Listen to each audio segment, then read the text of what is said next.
करने का yellow alert जारी। तो बड़ी जानकारी आपको बता रहे हैं, कड़ाके की ठंड को लेकर मौसम विभाग ने अलर्ट जारी किया है। देहरादून में तापमान 4 डिग्री सेल्सियस पहुंचा है। तो अगले 2 दिन में प्रदेश में और ठंड बढ़ेगी। उत्तराखंड की सभी पहाड़ियों पर बर्फबारी के साथ ही देवभूमि में भी ठिठुरन बढ़ते हुए तो आने वाले 2 दिनों में राज्य में कड़ाके की ठंड पड़ने वाली है, जिससे लेकर मौसम विभाग ने अलर्ट जारी किया है। राज्य के अधिकतर इलाकों में अधिकतम तापमान सामान्य से 1 से 2 डिग्री सेल्सियस कम दर्ज किया जा रहा है। उत्तराखंड में 2 दिन हुई बर्फबारी के बाद मौसम एक बार फिर शुष्क बना हुआ है। और इसी खबर पर ज्यादा जानकारी के लिए रुक करेंगे संवाददाता धनराज गर्ग हमारे साथ लाइव जुड़ गए देहरादून से। धनराज, आपका रुक करना चाहेंगे क्योंकि मौसम विभाग की तरफ से 2 दिनों के लिए जो 2 दिन के बाद चुनौती यहां पर बताई जा रही है, इस अलर्ट के बाद क्या देहरादून से तस्वीर सामने आ रही है और किस तरह की व्यवस्था इस अलर्ट के बाद प्रशासन की तरफ से? जी बिल्कुल, देखिए उत्तराखंड के अंदर जो ठंड है वो कहीं ना कहीं कपाती हुई ठंड पड़ने शुरू हो चुकी है, क्योंकि पिछले 2 दिनों जो बारिश हुई और बर्फबारी पहाड़ी क्षेत्र में हुई, उससे कहीं ना कहीं जो तापमान है वो गिरता हुआ नजर आया। और यदि राजधानी देहरादून की बात करें तो 4 डिग्री तापमान छू चुका है। और अभी आने वाले 2 दिनों तक मौसम विभाग की तरफ से अंदेशा जताया गया है कि इसमें पहाड़ी इलाकों में बर्फबारी देखने को मिल सकती है और इससे कड़ाके की ठंड पड़ने की उम्मीद जताई जा रही है। हालांकि प्रशासन को भी अलर्ट मोड पर रहने के लिए कहा गया है और इसके साथ ही पाला पड़ने का जो अलर्ट है वो भी मौसम विभाग की तरफ से जारी किया गया है। और साफ तौर पर कहीं ना कहीं मुख्यमंत्री पुष्कर धामी भी लगातार कहीं ना कहीं शीतकाल से बचने के लोगों के बचने के लिए कई तरह के निर्देश अधिकारियों को देते हुए नजर आ रहे हैं। चाहे हम रैन बसेरों की बात करें या फिर अलाव की बात करें, जगह जगह पर अलाव जलाने के निर्देश भी दिए गए हैं मुख्यमंत्री पुष्कर सिंह धामी की तरफ से। और देखने में भी आ रहा है कि नगर निगम जो है पूरी व्यवस्थाएं करने में जुटा हुआ है। तमाम जगहों पर जो ऐसी जगह हैं, चाहे हम आईएसबीटी की बात करें, रेलवे स्टेशन की बात करें या फिर मुख्य चौराहों की बात करें, जहां पर लगातार पर्यटक भी आते हैं और श्रद्धालु भी आते हैं, क्योंकि उत्तराखंड को पर्यटन नगरी भी कहा जाता है। और लगातार देखा जाता है कि जो पर्यटक है वो उत्तराखंड पहुंचते हैं, उत्तराखंड में उनको सर्दी से कोई दिक्कत ना हो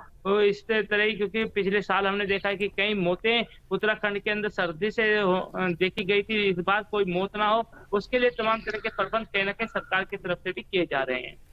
बिल्कुल धनराज, बने रहिए। चमोली का भी रुख कर लेते हैं, जहां संवाददाता सुरेंद्र सिंह रावत भी हमारे साथ लाइव जुड़े हैं। सुरेंद्र, आपका रुख करना चाहेंगे, चमोली में क्या कुछ तस्वीर देखने को मिल रही है पाले के अलर्ट के बाद?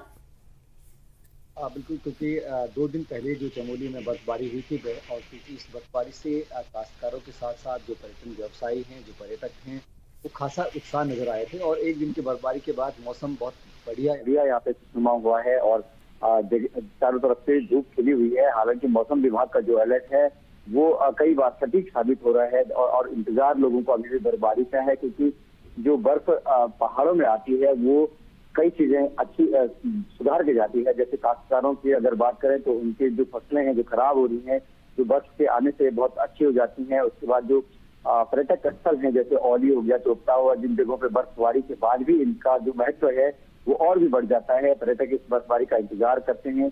विश्व प्रसिद्ध औली में राष्ट्रीय जो स्की गेम का इस बार आयोजन होना है, उसको लेकर भी जो खेल प्रेमी है वो इंतजार कर रहे हैं। हालांकि स्थानीय प्रशासन की ओर से पूरे जो जनपद में अलग अलग जगहों पे अलाव की व्यवस्थाएं की गई है। निचले स्तर पे हालांकि तापमान में गिरावट आई है, लेकिन आज भी लोगों को बर्फ का इंतजार है। और मौसम विभाग ने जो अलर्ट जारी किया है, बिल्कुल, अगर मौसम विभाग की भविष्यवाणी की बात करें तो सुरेंद्र, वो कितना सटीक साबित होते हुए यहाँ पर, और साथ ही साथ इस तरह की भी जानकारी है कि जो ऊंचाई वाले इलाके हैं वहां पर रास्तों में फिसलन जैसी जो स्थिति है वो बढ़ते नजर आ रही है, जो कहीं ना कहीं हादसों को लेकर भी डर पैदा करती है। इसको लेकर किस तरह की व्यवस्था है, साथ ही साथ लोगों को किस तरह से हिदायतें दी जा रही हैं कि वो भी सुरक्षा को लेकर अलर्ट रहें? बिल्कुल, क्योंकि अगर समय पे बारिश और बर्फबारी नहीं होती है तो जो कड़ाके की ठंड में जो पाला गिरता है सड़कों पे, वो कहीं ना कहीं जोखिम भरा हो जाता है। जिसमें ऑलरेडी हमारे नीचे वैली में हिम्मतगढ़ महादेव तक लोग भी जा रहे हैं। अभी तो लोग प्रशासन की ओर से अलर्ट है कि या फिर वो स्थानीय वाहनों को यहाँ पे हायर करें। जो बाहर से आने वाले पर्यटक हैं वो स्थानीय प्रशासन के निर्देशों पे ही वो लोग आगे बढ़े, क्योंकि बहुत जोखिम भरा बना हुआ है। और मौसम विभाग के जो अलर्ट जो जारी किया गया है वो अगर कई सटीक उनके पूर्व में देखा गया है कि जब मौसम विभाग ने बारिश और बर्फबारी का अलर्ट जारी किया है वो सटीक साबित हुआ है। तो इस बार भी इंतजार है कि ये अलर्ट सटीक साबित हो और जो इंतजार कर रहे हैं, जो पहाड़ की चोटियां हैं, जो पर्यटक स्थल हैं, जो पर्यटन व्यवसायी हैं, जो काश्तकार हैं, वो बर्फ आए और उनसे जो उम्मीदें हैं वो उससे खरीदें। बिल्कुल, बने रहिए सुरेंद्र आप हमारे साथ। एक बार फिर से धनराज आपका रुख करेंगे, क्योंकि जो ठंड है, ठिठुरन है, हाड़ का पार देने वाली ठंड से लोग कहीं ना कहीं दो चार होते हुए, और देखिए पहाड़ों पर बर्फबारी का इंतजार भी रहता है, जिसका सीधा असर मैदानी इलाकों में भी देखने को मिल रहा है। और मौसम विभाग की जो भविष्यवाणी है वो धरातल पर सटीक साबित होते नजर आ रही है। हालांकि आप बता रहे हैं कि प्रशासन की तरफ से तमाम व्यवस्थाएं हैं, लेकिन अगर इन व्यवस्थाओं की धरातल पर तस्वीर देखें तो क्या कुछ नजर आती है, और इन तमाम व्यवस्थाओं से जो मजबूर गरीब लोग हैं उनकी तरफ से क्या कुछ कहा जा रहा है, वो कितना संतुष्ट है इन व्यवस्थाओं को लेकर? जी बिल्कुल, देखिए जिस तरीके से मुख्यमंत्री पुष्कर धामी खुद इसकी निगरानी करते हैं, क्योंकि आपने देखा होगा हाल ही में एक दिन पहले ही कहीं ना कहीं मुख्यमंत्री पुष्कर सिंह धामी रात को निकले थे और आईएसबीटी या ट्रांसपोर्ट नगर ऐसी जगहों पर गए थे जहां पर ऐसा है और बेसहारा लोग रहते हैं, और उनको कंबल भी वितरित किए थे और उनके अलावा के प्रबंध करने की जिम्मेदारी भी कहीं ना कहीं अधिकारियों को दी थी, और अधिकारी कहीं ना कहीं जिम्मेदारी को निभाते हुए भी नजर आते हैं। धरातल की यदि मैं बात करूँ, धरातल पर कहीं ना कहीं जो मुख्यमंत्री पुष्कर सिंह धामी की तरफ से निर्देश होते हैं उनको धरातल पर उतारा जाता है, और प्रशासन लगातार कहीं ना कहीं धरातल पर होते हुए कहीं ना कहीं कार्य करता है। क्योंकि आप देख सकते हैं कि किस तरीके से मुख्यमंत्री पुष्कर धामी खुद सड़कों पर रात के समय में निकलते हैं और गरीब सहारों के लिए कहीं ना कहीं उनके लिए कंबल वितरित करते हुए नजर आते हैं। तो इसी तरीके से देखा जाए तो बेसहारों का भी यही कहना है कि जिस तरीके से मुख्यमंत्री पुष्कर सिंह धामी उनके लिए सहारा बनकर पहुंचते हैं वो कहीं ना कहीं सराहनीय है, और उसके साथ ही कहीं ना कहीं प्रशासन की भी तारीफ करते हुए जो बेसहारा लोग हैं वो नजर आते हैं कि मुख्यमंत्री पुष्कर सिंह धामी यानी व्यवस्था पूरी तरीके से है, कथनी करनी दोनों समान यहाँ पर नजर आ रही है। फिलहाल बहुत शुक्रिया धनराज और सुरेंद्र आप दोनों का ही तमाम जानकारी देने के लिए।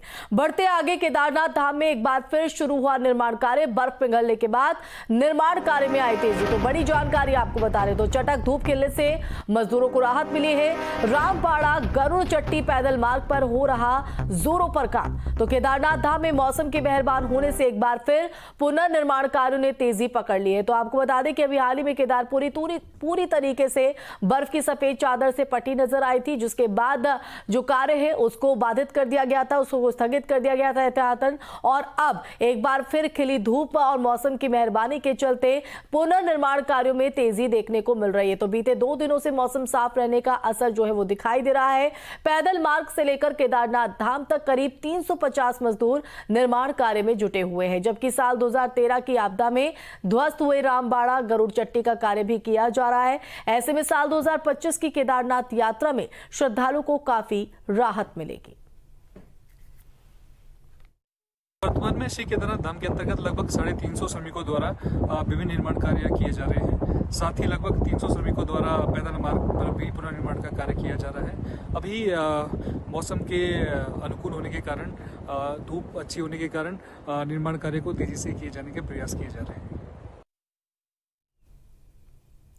वहीं मुख्यमंत्री पुष्कर सिंह धामी की अध्यक्षता में सचिवालय में हुई बैठक में 22 बिंदु पर विस्तार